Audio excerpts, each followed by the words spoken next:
পৰিবহণ বিভাগৰ পৰিয়ালৰ তৰফৰ আপোনালোকলৈ ধন্যবাদ। লগতে আগন্তুক নতুন বছৰ আৰু ভোগালী বিহুৰ শুভেচ্ছা জনাইছোঁ।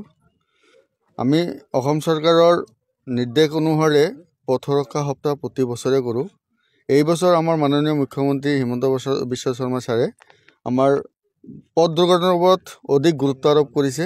সেয়ে তেখেতে আমাক কৈছে আপোনালোকে সজাগ হওক, মানুহক এৱাৰনেছ কৰক। সেই উপলক্ষে আমি মাজুলীবাসীক সতৰ্ক কৰাৰ উদ্দেশ্যে আমি আগন্তুক নৱবৰ্ষ আৰু বিহুৰ আগতে আমি তেওঁলোকক মনত পেলাই দি আছোঁ যাতে তেওঁলোকে সুৰাপান কৰি গাড়ী নচলায়, উচ্চ স্তৰত যাতে ছাউণ্ড ছিষ্টেম নবজায়, দুচকীয়া মটৰচাইকেল চলাওঁতে যাতে দুয়োজনে হেলমেট পৰিধান কৰে, আপোনাৰ চাৰিচকীয়া বাহন চলাওঁতে যাতে ছিট বেল্ট ব্যৱহাৰ কৰে, যিকোনো ধৰণৰ যান বাহন চলাওঁতে যাতে মোবাইল ফোন ব্যৱহাৰ নকৰে আৰু অতি স্পীড দ্ৰুত গতি যাক কয় হাই স্পীডত যাতে কোনেও যান বাহন নচলায়।